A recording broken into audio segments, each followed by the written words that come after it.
Hello students, तो आज का लेक्चर शुरू करते हैं। आज के लेक्चर में हम साइंस को आगे कंटिन्यू करेंगे और आज हम जानेंगे हीट कन्वेक्शन के बारे में और हीट रेडिएशन के बारे में। आज इस चैप्टर में हम हीट रेडिएशन और हीट कन्वेक्शन के ऊपर बातचीत करेंगे। तो सबसे पहले हम बातचीत करेंगे कन्वेक्शन ऑफ हीट या हीट कन्वेक्शन के ऊपर।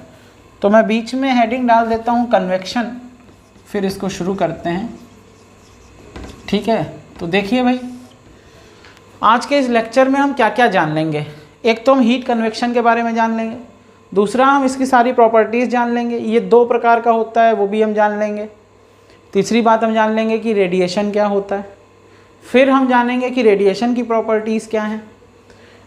आज ही हम इसी लेक्चर में जानेंगे कि एब्जॉर्प्टिव पावर क्या होती है, एमिसिव पावर क्या होती है, रिफ्लेक्टर क्या होता है, ट्रांसमीटर क्या होता है।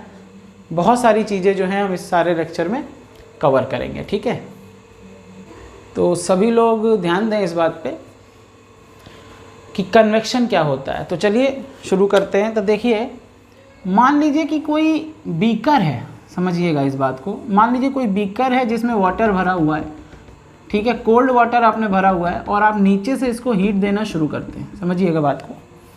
तो जब आप इसे नीचे से हीट देना शुरू करेंगे तो क्या घटना घटेगी। देखिए, जब आप नीचे से हीट देना शुरू करेंगे तो यहाँ के मॉलिक्यूल्स धीरे धीरे करके गर्म होने लगेंगे। ठीक है, जब ये धीरे धीरे करके गर्म होने लगेंगे तो क्या घटना घटेगी। देखिए, आपको पता है कि जब भी हम किसी चीज़ को हीट देते हैं तो उसके मॉलिक्यूल्स के बीच में जो एवरेज डिस्टेंस है वो बढ़ने लगती है।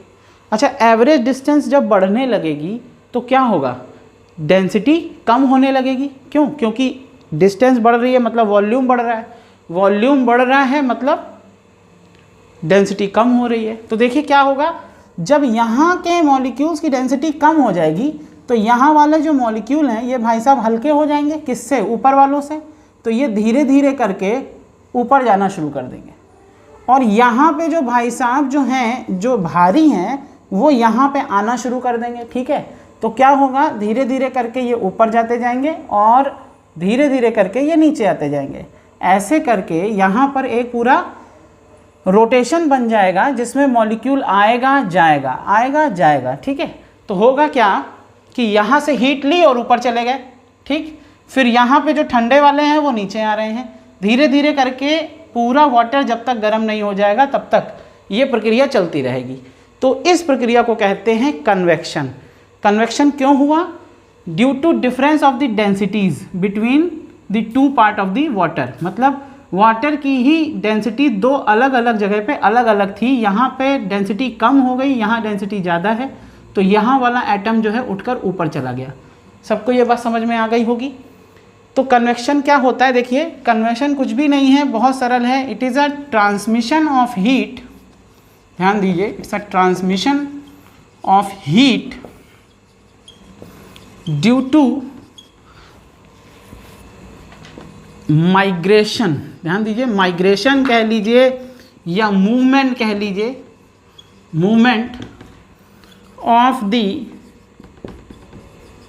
Particle of the material. ठीक है, कहने का मतलब क्या है कि किसी मटेरियल के पार्टिकल्स के मूवमेंट के कारण जो हीट ट्रांसमिशन होता है उसे कन्वेक्शन कहते हैं। ठीक है, सबको समझ में आ गया होगा। अच्छा, ये हुआ क्यों? समझिए, हुआ इसलिए कि जब यहाँ की डेंसिटी कम हो जाएगी, समझिएगा, जब यहाँ की डेंसिटी कम हो जाएगी तो ग्रेविटी, ध्यान दीजिए, ग्रेविटी काम करना शुरू करेगी। एक बात और याद रखिएगा कि जो नेचुरल कन्वेक्शन होता है, अभी हम आपको कन्वेक्शन के दो टाइप भी बताएंगे, तो अगर ग्रेविटी एग्जिस्ट ना करे तो नेचुरल कन्वेक्शन होगा ही नहीं। ठीक है, तो अभी हम इस पर चर्चा करेंगे, पर अभी तो आप इतना समझ लीजिए कि दो पार्ट्स की डेंसिटी के बीच में डिफरेंस के कारण मॉलिक्यूल्स या पार्टिकल्स एक जगह से दूसरी जगह पे मूव करने लगते हैं। ठीक है, और उससे जो हीट ट्रांसमिशन होता है वो कहलाता है कन्वेक्शन।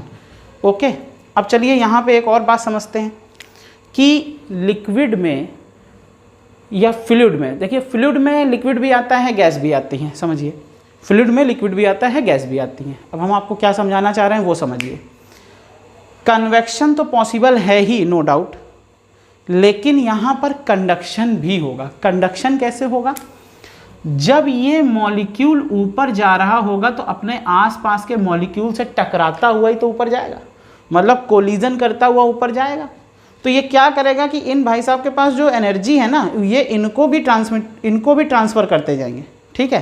तो ये खुद तो मूव कर ही रहे हैं, साथ में रास्ते में जो आ रहे हैं उनको भी गर्म करता जा रहे हैं, ठीक है। तो हुआ क्या कि जो एनर्जी कांटेक्ट के कारण एक स्थान से दूसरे स्थान पर जाती है, म्यूचुअल कांटेक्ट के कारण एक स्थान से दूसरे स्थान पर जाती है, उसे हम लोग क्या कहते हैं? उसे हम लोग कहते हैं कंडक्शन। तो लिक्विड में भी कंडक्शन होगा, गैसेस में भी कंडक्शन होगा, लेकिन बहुत ज़्यादा नहीं होगा, ठीक है। कन्वेक्शन बहुत ज़्यादा हो जाएगा, ठीक, क्योंकि कंडक्शन एक बहुत धीमा प्रोसेस है और कन्वेक्शन उससे तेज प्रोसेस है। यहाँ समझिएगा, कन्वेक्शन जो है उससे तेज प्रोसेस है, ठीक है। तो ये सामान्यतः दो प्रकार का होता है, इसको समझ लेते हैं। ये सामान्यतः दो प्रकार का होता है। पहला होता है नेचुरल कन्वेक्शन और दूसरा होता है फोर्स्ड कन्वेक्शन, ठीक है। ध्यान दीजिए, नेचुरल कन्वेक्शन यहाँ पे लिख दे रहे हैं, नेचुरल कन्वेक्शन, ठीक है। और एक होता है फोर्स्ड कन्वेक्शन, ठीक है, फोर्स्ड कन्वेक्शन। अब यहाँ पे इस चीज़ को समझते हैं कि भाई ये क्या कहना चाह रहे हैं। तो नेचुरल कन्वेक्शन क्या है? तो देखिए, आपने बीकर को गर्म किया और पानी में कन्वेक्शन अपने आप स्टार्ट हो गया, ठीक है। कन्वेक्शन करंट्स जो हैं वो अपने आप बनने लगे, वो जो रोटेशन था ना वो करंट थे, कन्वेक्शन करंट कहलाते हैं। तो ये कह रहे हैं कि भाई जब हम कोई एक्सटर्नल फोर्स ना लगाएं, बस हम क्या करें, डेंसिटी में डिफरेंस पैदा कर दें, डेंसिटी में डिफरेंस पैदा कर दें, ठीक है। तो नेचुरल कन्वेक्शन कब होता है? ये अपने आप एग्जिस्ट करता है। और क्यों करता है? Due to difference of densities, due to difference of densities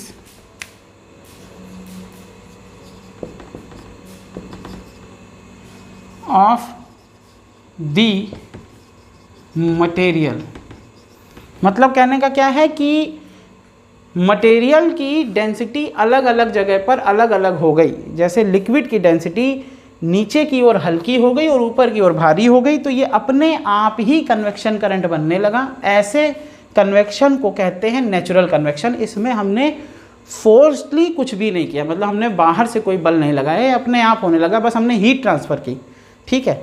अगली चीज़ क्या समझ लेते हैं? अगली चीज़ ये समझ लेते हैं कि हमेशा जब भी आप हीट देंगे, मेरी बात समझिएगा, जब भी आप गर्म करना चाहते हैं, तो जब भी आप गर्म करना चाहते हैं यानी हीट देते समय जब आप इसे हीट दे रहे हैं, तब ये हमेशा बॉटम से टॉप की ओर होगी। मतलब जब नीचे का पानी हल्का हो जाता है तभी वो ऊपर की ओर जाएगा, ठीक है। ये बात याद रखिएगा, जब नीचे का पानी हल्का हो जाएगा तभी वो ऊपर की ओर जाएगा। तो ये हमेशा जब हम हीटिंग करते हैं तो हमेशा बॉटम टू टॉप होती है, bottom to top. In heating, मैं ये लिख दे रहा हूँ, इन हीटिंग जब हम हीट करते हैं। दूसरा है, अगर हम कूल कर रहे हैं तब क्या होगा? तो कूल करते समय का भी प्रोसेस समझिए। कूल करते समय क्या होगा? जब आप ऊपर के हिस्से को, जैसे देखिए ये वाटर है, ऊपर के हिस्से को आप कूल कर दें तो यहाँ की डेंसिटी बढ़ जाएगी। क्यों? क्योंकि आपको पता है कि जब टेम्परेचर कम होने लगता है तो इंटरमॉलिक्यूलर डिस्टेंस, एवरेज डिस्टेंस कम होने लगती है। अब इंटरमॉलिक्यूलर डिस्टेंस जब कम होने लगेगी तो क्या होगा? यहाँ की डेंसिटी बढ़ जाएगी। अब यहाँ की डेंसिटी बढ़ जाएगी तो ये अपने आप ही नीचे जाना शुरू कर देगा और जो नीचे वाटर है वो ऊपर आना शुरू कर देगा। फिर यहाँ पर जो सोर्स है जिससे हम कूलिंग कर रहे हैं वो उस पानी को भी कूल कर देगा, ठीक है। तो कूलिंग जब हम करेंगे वो हमेशा होगी top to bottom, top to bottom, ठीक है। तो कूलिंग हमेशा होती है टॉप टू बॉटम और हीटिंग हमेशा होती है बॉटम टू टॉप। ये बात याद रखिएगा, ये नेचुरल कन्वेक्शन में अपने आप घटित होगा। हमें बस क्या करना है, टेम्परेचर के डिफरेंस को बदलना है। कहने का मतलब क्या है, डेंसिटी को बदल देते हैं हम। कैसे? हीट देकर या हीट निकाल कर। हीट देते हैं तो डेंसिटी कम हो जाती है, और हीट जब हम निकालते हैं अंदर से यानी कूल करते हैं तब डेंसिटी बढ़ जाती है। ठीक है, चलिए और क्या जान सकते हैं हम नेचुरल कन्वेक्शन में। तो नेचुरल कन्वेक्शन में देखिए एक बात और जान सकते हैं कि ये भाई उन जगहों पर एग्जिस्ट नहीं करता जहाँ ग्रेविटी ना हो।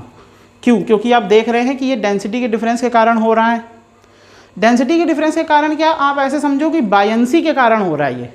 और बायंसी का जो कॉन्सेप्ट है वो ग्रेविटी के साथ में ही एग्जिस्टेंस में है। ठीक है, तो कहने का मतलब क्या है कि जब तक ग्रेविटी नहीं है तब तक ये प्रोसेस पॉसिबल भी नहीं है। ग्रेविटी के कारण ही कन्वेक्शन, नेचुरल कन्वेक्शन पॉसिबल होता है। ठीक है, तो यहाँ पे मैं लिख दे रहा हूँ, it is not possible in gravity free region, not possible in gravity free region. ठीक है, ये याद रखिएगा। ठीक है, ग्रेविटी फ्री रीजन में ये पॉसिबल नहीं है। और क्या जान सकते हैं हम? और हम क्या जान सकते हैं, देखिए नेचर में इसके यूजेस को समझिए। नेचर में जो है, जो भी ट्रेड विंड्स होती हैं ना, वो कन्वेक्शन के कारण ही तो चलती हैं। कैसे? देखिए दिन के समय अर्थ का जो सरफेस होता है वो गर्म हो जाता है। समझिएगा, मैं इसको ऐसे बना रहा हूँ, ये मान लीजिए अर्थ है और ये मान लीजिए समंदर है। ठीक है, तो दिन के समय ये वाला पार्ट जल्दी से गर्म हो जाएगा और ये वाला पार्ट धीरे धीरे गर्म होता है। समझिएगा, तो इधर का पार्ट जो है ज़्यादा गर्म है तो यहाँ की एयर हो जाएगी लाइट, एयर हो जाएगी लाइट। और क्योंकि यहाँ ठंडक है तो यहाँ की एयर हो जाएगी भारी। तो समझो यहाँ वाली एयर जो है हल्की होकर ऊपर की ओर उठना शुरू कर देगी। ठीक है, तो जो यहाँ की ठंडी एयर है वो इसे भरने के लिए नीचे की ओर आएगी। ठीक, समझिएगा, फिर ये हल्की एयर इधर जाएगी, फिर यहाँ से ठंडी होकर वापस आएगी। समझिएगा, तो ये इस तरीके से एक सर्कल बन जाएगा। इसको क्या कहते हैं? Trade winds. ठीक है, अब यही प्रोसेस अगर आप रात में देखें तो क्या होगा? रात में क्या होगा देखिए, क्योंकि अर्थ का सरफेस जो है, ये अर्थ का सरफेस है और ये मान लीजिए वाटर है यानी सी का सरफेस है, तो ये जल्दी से ठंडा हो जाएगा और ये धीरे धीरे ठंडा होगा। तो अब की बार क्या होगा, ये जल्दी से ठंडा हो जाएगा तो यहाँ पे ठंडी एयर है यानी डेंस एयर है, यहाँ पे डेंसिटी ज़्यादा हो गई। यहाँ पे गर्मी है तो यहाँ हल्की एयर हो गई, तो हल्की एयर यहाँ ऊपर को उठेगी और ठंडी एयर यहाँ से इसकी ओर चलेगी। तो रात में जो है इस कन्वेक्शन का डायरेक्शन बदल गया। ठीक है, तो ऐसे करंट कन्वेक्शन के ही कारण पॉसिबल होते हैं। ठीक है, और कहाँ पे काम आता है देखिए, वेंटिलेशन में काम आता है। आपके घरों का टेम्परेचर जो है वो आसानी से गर्मियों में रात के समय कम हो जाए, उसके लिए क्या करते हैं आप? खिड़की दरवाजे खोल देते हैं। खिड़की दरवाजे आपने खोल दिए तो क्या होगा? आपका घर आसानी से ठंडा हो जाता है। ठीक है, इस बात को याद रखिएगा। चलिए अब जानते हैं कि फोर्स्ड कन्वेक्शन क्या होता है। ठीक है, फोर्स्ड कन्वेक्शन को समझिए।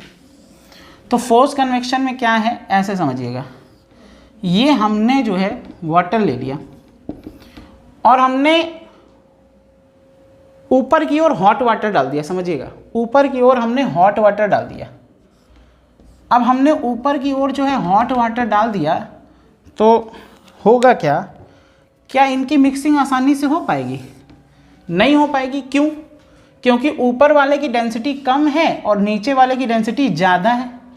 समझिए, तो ऊपर वाले की डेंसिटी कम है तो वो नीचे तो कभी जाएगा नहीं।